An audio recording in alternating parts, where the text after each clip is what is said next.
Vamos lá, pessoal, dando início a mais um assunto dentro do nosso edital Direito Previdenciário. Na realidade, a gente vai continuar o que a gente fez na aula passada. Nós iniciamos falando do financiamento da Seguridade Social, nós daremos continuidade. Antes, porém, gostaria de pedir desculpa pelo atraso na postagem de vídeo, no atraso em responder questões.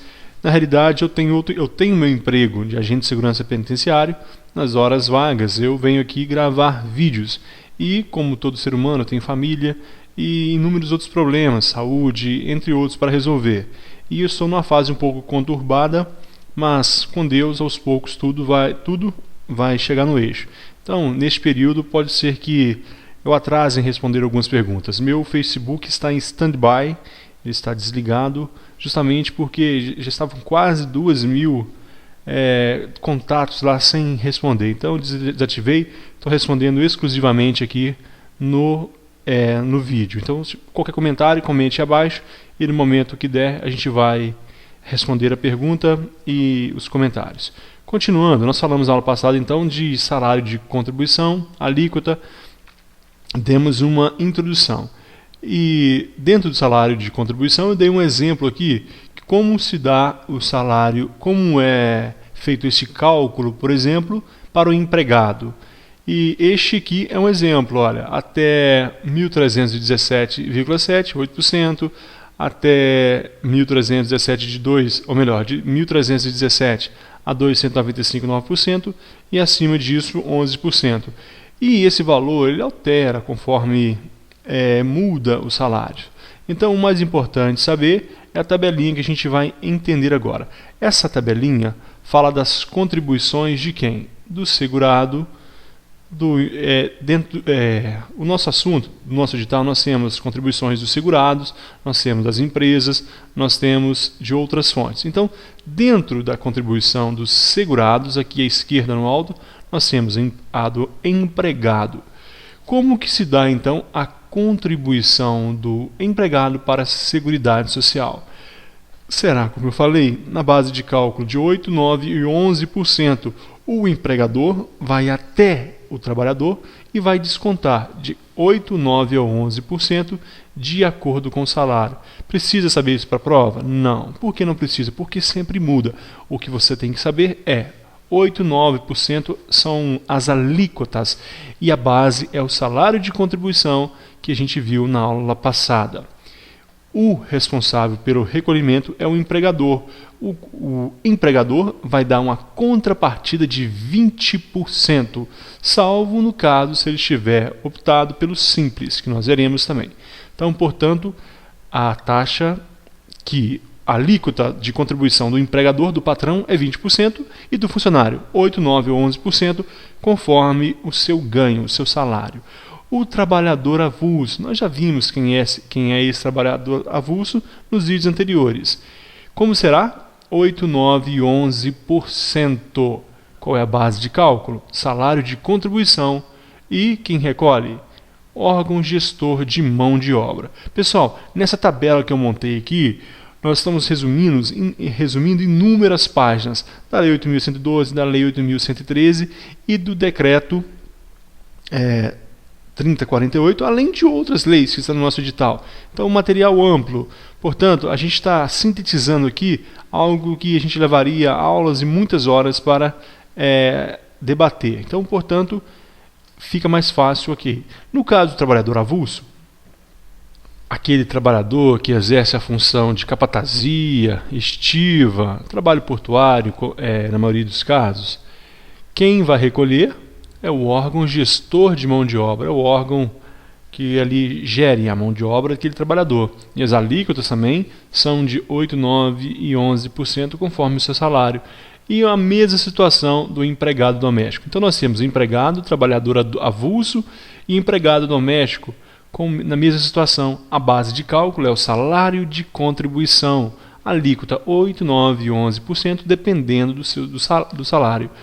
E a única diferença é quem recolhe Quem recolhe? Empregador doméstico. E o empregador doméstico ele tem uma contrapartida de 12%. O empregador geral, que não é o doméstico. Quem é o empregador que não é o doméstico? Aquele empregador que exerce uma atividade lucrativa. No caso do empregado doméstico, é aquele funcionário que vai trabalhar para o bem-estar do patrão e não para gerar lucro. Portanto, esse 12%. O empregador, 20% aqui à direita.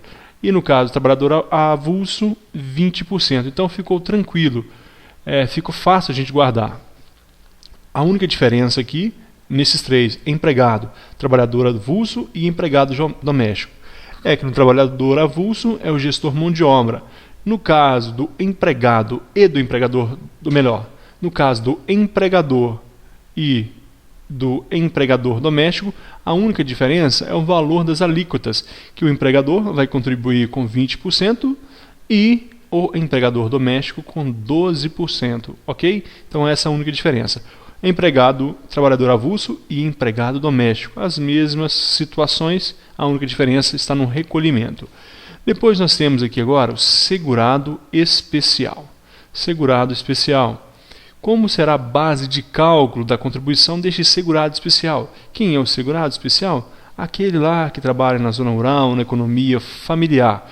A base de cálculo será a receita bruta da comercialização. Opa, agora é diferente. Receita bruta. Após a colheita será feito um cálculo e nós temos alguns detalhes a ser observado. Nós temos então que a alíquota será de 2% mais 0,1% de seguro contra acidente de trabalho. É o SAT, seguro contra acidente de trabalho. No caso do segurado especial, será 2% da receita bruta da comercialização daquilo que foi produzido e mais 0,1% de seguro de acidente de trabalho.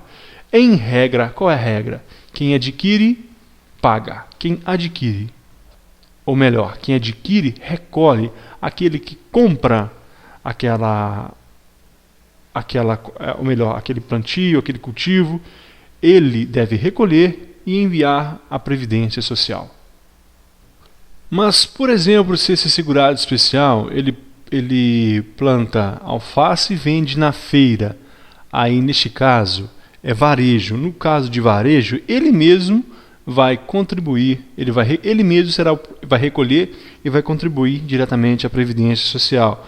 No caso de varejo, sendo ele pessoa física,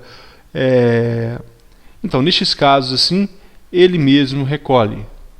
Sendo ele, por exemplo, um produtor rural, pessoa física, então ele não está em nenhuma cooperativa, ele vende o leite ali, ele produz o leite, produz queijos e vende na vizinhança, ele vai recolher e contribuir. Então, neste caso, só que se ele sendo segurado especial, pessoa jurídica, o que ele faz? Ele recolhe, na hora da venda, aquele que comercializou, recolhe e envia à Previdência Social. Eu tenho duas informações aqui que quero voltar. No empregado doméstico e empregador doméstico. Há duas informações aqui muito, muito importantes para a nossa prova. Primeira coisa, qual é o valor do salário de contribuição do empregado doméstico? É aquele valor que estiver registrado na carteira de trabalho e previdência social. Este será o valor. O valor que estiver registrado na sua carteira de trabalho será o seu valor de salário de contribuição. Essa é a primeira informação. E a segunda informação é o seguinte: a contribuição do empregador doméstico é de 12%, a contrapartida do empregador doméstico. Só que ele nunca, eu disse nunca, vai pagar acima do teto. Nunca acima do teto. Ele não paga acima do teto. Guarde isso. Essas duas informações. Primeira, qual é a delas? O salário de contribuição do empregado doméstico é o valor registrado na sua carteira de trabalho e previdência social.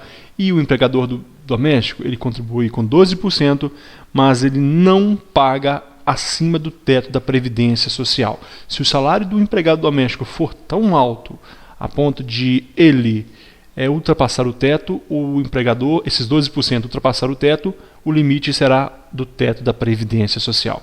Guarde isso. Mais uma informação que eu quero deixar para vocês. Vou fazer o seguinte, vamos encerrar essa página, depois eu volto trazendo as exceções, os comentários, para não ficar muito confuso, porque o assunto já é complicado. Então vamos encerrar. Depois do segurado especial, nós temos o segurado facultativo. Qual é a base de cálculo? Salário de contribuição por ele declarado. É o que ele declarar. Segurado facultativo, base de cálculo, salário de contribuição por ele declarado.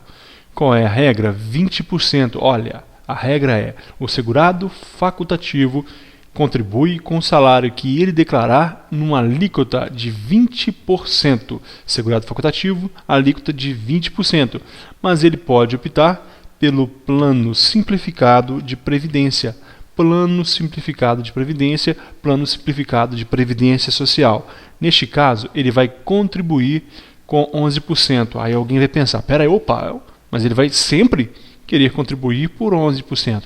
É lógico que não só existem vantagens, existem muitas desvantagens em contribuir com somente 11%. Quem é que recolhe essa contribuição do segurado facultativo? O próprio. Se é facultativo, ele mesmo, já que ele não exerce atividade remunerada, ele vai contribuir diretamente ali com o carnê da Seguridade Social. Qual é a alíquota? 20%. Então, vamos entender essa diferença de 20% e mais 11%. Vamos supor que esse segurado facultativo ele receba aí R$5.000 por mês. Ele vai contribuir com 20% então para a Previdência Social. Essa é a regra. Mas ele vai e pensa, eu quero contribuir com 11% somente. Então ele pode, é o plano simplificado de Previdência Social. Ele é facultativo, então ele pode optar 11%. Quais são as desvantagens? Para começar, o segurado facultativo, quando ele opta pelo plano simplificado de previdência, ele não terá direito à aposentadoria por tempo de contribuição. Não terá direito à aposentadoria por tempo de contribuição. A aposentadoria tempo de contribuição está, neste caso, extinta, sem chance. É a primeira desvantagem. E a outra desvantagem é que ele só vai receber benefício de no máximo um salário mínimo. Então ele não importa quanto ele ganha. Se ele pagou 11%, ele vai receber benefício de apenas um salário mínimo. Então veja como não é vantajoso a contribuição de 11% para o segurado facultativo. Primeiro, a aposentadoria por tempo de contribuição não irá receber. E ainda só o teto máximo ali, o teto da sua remuneração será um salário mínimo. Isso é o caso do segurado facultativo. Entendeu por que a diferença? 20% regra, mas também pode 11%. Se opta por 11%, não é o plano simplificado de previdência, ele não pode aposentar por tempo de contribuição e ainda o máximo que irá receber é um salário mínimo. Nós temos uma situação um pouco parecida com contribuinte individual. Só lembrar aqui, é uma dúvida. Alguém vai perguntar, e no meio do caminho, se esse segurado facultativo, ele quiser voltar, não, eu contribuí aqui 5 anos, mas eu quero aposentar não com 11%, eu quero aposentar com o teto da Previdência Social. Ele vai ter que pagar esses 9%, 20 menos 11, 9%. Esse 9% retroativo, referente a cada mês que ele deixou de pagar. Aí ele pode sim, daí para frente, com efeito ex-tunc, englobando todo o tempo, ele pode sim aposentar com o teto da Previdência. Contribuinte individual. Nós temos algumas regras. Deixa eu subir o slide aqui. Contribuinte individual. Agora sim. No caso do contribuinte individual, ficou um pouco confuso por falta de espaço, mas a gente vai entender agora. Se for o contribuinte individual, for uma empresa, for uma pessoa jurídica, uma empresa, qual será a base de cálculo? Será o salário de contribuição. Então, contribuinte individual, se ele for uma empresa, o salário de contribuição será a base de cálculo. Agora, quando ele trabalha para a pessoa física, ele mesmo vai recolher, ele escolherá a alíquota. Quando ele trabalha para a pessoa física, ele mesmo escolherá. Portanto, vamos escrever aqui, TPF, ele trabalha para pessoa física. Vamos ver, TPF, trabalha para pessoa física. Ele mesmo vai recolher. Neste caso aqui, nós temos ainda a possibilidade do plano de previdência simplificado, do plano simplificado de previdência social, também para esse segurado para esse contribuinte individual. Por quê? Se ele escolhe a alíquota, pode ser de 20% e de 11%. Ele escolhe, portanto, é a situação análoga à do segurado facultativo. Se for empresa, qual é a base de cálculo? Será o salário de contribuição. E se ele trabalha para pessoa física, aí não será o salário de contribuição. Ele, no caso de ele escolher, nós temos aqui, olha, alíquotas de 20% e 11%. Ele não aposentará por tempo de contribuição, nem vai receber mais do que um salário mínimo, se for 11%. Então, veja como ficou fácil. Se a gente fosse pegar as leis e a gente ler sucessivamente, iria ficar muito mais confuso do que a forma que a gente está fazendo. No caso de contribuinte individual, é análoga ao segurado facultativo.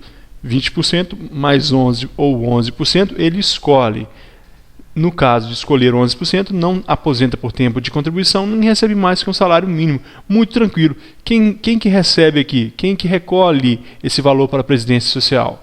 A empresa, a própria empresa, se ele for contribuinte individual, empresa, ou o próprio, ele mesmo recolhe, se ele trabalhar para uma pessoa física, por exemplo, contribuinte individual, que trabalha para pessoa física.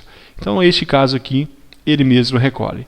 Ok, pessoal, depois você reveja esse vídeo, analise com carinho todas essas alíquotas, e porque aqui está o resumo de, no mínimo, 3 leis. 2 leis e mais um decreto. Só que existem algumas informações adicionais nessa nossa tabela que a gente irá fazer agora. A primeira delas é a seguinte. É uma retificação, na realidade, o princípio aqui. Primeiro, olha, o salário de contribuição, todas as verbas não tributadas, não excedendo ao teto. Todas as verbas ali do salário que não forem tributadas e não excederem ao teto vão fazer parte aí, serão propriamente dita o salário de contribuição. Uma nova informação, quer dizer, uma informação que nós demos para ratificar, o salário de contribuição do doméstico será a remuneração registrada na carteira de trabalho e previdência social. Falamos isso na tabela. Salário de contribuição do doméstico é aquilo que estiver registrado na carteira de trabalho de previdência social. Se cair na prova, por exemplo, dizendo que é o valor por ele declarado, estará errado. Ele não é facultativo. Aqui ele é obrigatório, então é o que estiver na carteira de trabalho. O empregador doméstico não paga acima do teto. Neste caso aqui, o empregador doméstico não paga acima do teto. Nós vimos aqui, olha, nos 12%, o empregador acima do teto, ele não contribui. Será o limite máximo, é aquele valor acima do teto. Voltando, para ratificar ainda, a Previdência, o plano simplificado de Previdência. O segurado facultativo pode optar pelo plano simplificado de Previdência, sem direito à aposentadoria por tempo de contribuição, e pagará 11% e terá direito ao benefício de um salário mínimo. Se quiser mudar, deverá pagar 9% retroativo. E eu falei para vocês que o segurado facultativo e ainda o contribuinte individual, eles têm situações análogas em muitas hipóteses. Eu falei que vocês observarem isso na hora da prova, que um conhecimento vai ajudar nos outros. Agora, nós temos informações adicionais. Estão aí. Podem fazer contribuições trimestrais, portanto, a cada 3 meses. Nós temos 3 aqui. O empregador, eu quero que você decore aqui, porque a pegadinha na hora da prova está aqui, ó, não é um empregado. Empregado não pode. Empregador, contribuinte individual e segurado facultativo, desde que seja do valor de até de 11%, ou seja, aquela aposentadoria de no máximo um salário mínimo. Está contribuindo com um salário mínimo. É o segurado facultativo, neste caso 11%, ele pode recolher trimestralmente. O empregador pode fazer o recolhimento trimestral o contribuinte individual e o segurado facultativo. Guarde, são esses. E, no caso do segurado facultativo, desde que seja 11%, ou seja, um salário mínimo. Neste caso, o segurado facultativo poderá também, a cada 3 meses, fazer este recolhimento à Previdência Social. Eu quero voltar na nossa tabela para falar sobre um assunto, mais uma informação adicional. É o seguinte, aqui em empregado, nós temos que quem é responsável pelo recolhimento é o empregador, e ele tem a contrapartida de 20% na contribuição. Só que no caso aqui do empregador, existe algumas informações, ou melhor, uma informação muito importante. Se for essa empresa, uma empresa financeira, ou melhor, for uma instituição financeira, essa contribuição será acrescida de mais 2,5%, isso cai em prova. Se for uma instituição financeira, existe um acréscimo nessa contribuição aí, essa contrapartida da empresa, de mais 2,5%. É uma informação que você tem que guardar. Estou falando de quê? Empresa. No caso aqui, o segurado é o empregado. Quem que é o empregador? É uma empresa. E se essa empresa for uma instituição financeira, mais 2,5%, portanto, essa informação é importante. Dá um exemplo aí de instituição financeira, banco, o mais comum, os bancos. Se for um banco, vai contribuir com 20% mais 2,5%. E aqui, meu filho, aqui não tem teto. O teto é para o empregador doméstico. Aqui pode ser bem acima do teto, ela vai contribuir a si mesma. Antes de prosseguir para o novo assunto, eu quero voltar aqui na tabela. Eu falei aqui em segurado especial 0,1% do valor da receita bruta da comercialização para seguro de acidente de trabalho. Aí alguém pode ter pensado assim, mas essa informação ficou um pouco vaga. E realmente ficou. Então a gente vai, neste momento, antes de passar para o novo assunto, falar que nós estamos falando das contribuições dos segurados, empregado, trabalhador, empregado doméstico, etc. Após nós falaremos das contribuições da União. Então, antes de mudar, nós temos que falar, portanto, do seguro de acidente sobre acidente de trabalho. Então vamos lá. O seguro de acidente de trabalho é um direito do trabalhador previsto na Constituição, sendo de responsabilidade do empregador o seu recolhimento mediante pagamento de um adicional sobre a folha de salários e de seus empregados. Da folha de salário de seus empregados, com alíquotas que podem variar de 1 a 3%, conforme o grau. Existe o grau 1, o grau 2 e o grau 3, 1%, 2% e 3%, conforme o risco de atividade preponderante na empresa. A partir de 2010, passou a incidir sobre o seguro de acidente de trabalho, o FAP, Fator Acidentário de Prevenção. Existe um fator, cuidado, não é fator previdenciário, isso é outra coisa. É um fator acidentário de prevenção que multiplica a alíquota do SAT por 0,5% a 0,6%, de 0,5% a 6%, a depender da situação da empresa, quanto à incidência de doença dos seus empregados, identificada pelo nexo técnico epidemiológico previdenciário, em relação ao segmento econômico. Nós temos então aqui, o risco 1, o grau leve, nós temos o risco 2, grau médio, e o risco 3, que é a situação já grave. Então, leve, média e grave. 3 situações diferentes. Risco 1, risco 2 e risco 3. Grau leve, grau médio e situação de risco grave de acidente de trabalho. Então, vai ser incidido este 1%, 2% ou 3%. A partir de 2010, então, surgiram essas alíquotas de 0,5% até 6%, que visa alterar essas que nós vimos aqui, 1%, 2% e 3%. Como que se dá isso? Pode, então, haver uma redução, se for 0,5%, ou pode multiplicar, então, ou pode aumentar, se for acima de 1%. Como que vai se dar isso? Vai multiplicar este fator por estes aqui. Então imagine que uma empresa que ela está prevenindo e há um mínimo, por exemplo, de acidente de trabalho. Ela vai pegar o valor de 0,5 e vai multiplicar por 1. Então, em vez de ela pagar 1%, ela vai pagar apenas 0,5%. Agora, se ela não conseguiu, se há índice de doenças, índice de epidemia dentro da empresa, índice de acidentes, aí o valor será maior. Aí, portanto, o valor dessa remuneração que esse trabalhador terá que pagar será, ou melhor, deste empregador irá pagar, será muito maior. Eu falei das alíquotas, mas eu não falei a definição, o que é acidente de trabalho para o direito previdenciário. O artigo 19 da Lei 8.213 de 91 diz o seguinte: acidente de trabalho é o que ocorre pelo exercício do trabalho a serviço da empresa ou pelo exercício do trabalho dos segurados referidos no inciso 7º do artigo 11 dessa lei, provocando lesão corporal, perturbação funcional que cause morte ou perda ou redução permanente ou temporária da capacidade do trabalho.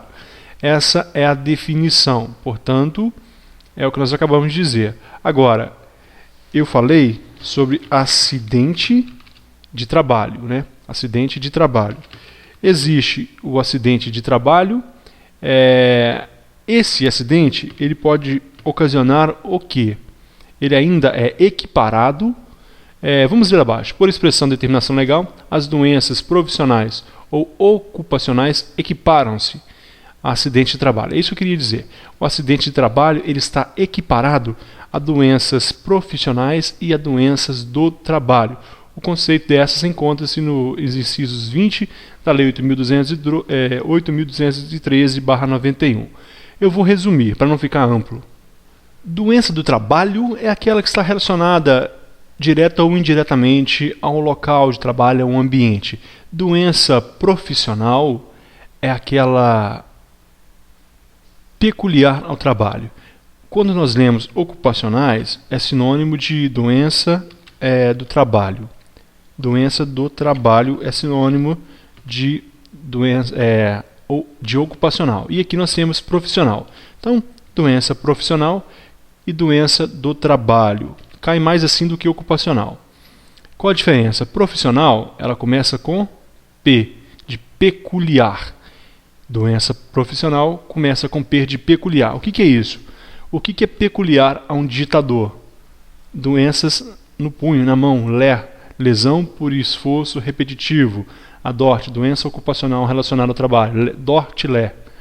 Então a LE ela é peculiar ao digitador. Essa é uma doença profissional. Agora o digitador ele está trabalhando num departamento onde está inalando ali um produto químico e ele fica doente por causa do produto químico. Não é uma doença profissional, será uma doença ocupacional, uma doença do trabalho. Não está relacionada diretamente ao trabalho. Ambas estão relacionadas, ou seja, ambas equiparam-se a acidente de trabalho. Doença profissional ou ocupacional do trabalho equiparam-se a acidente do trabalho.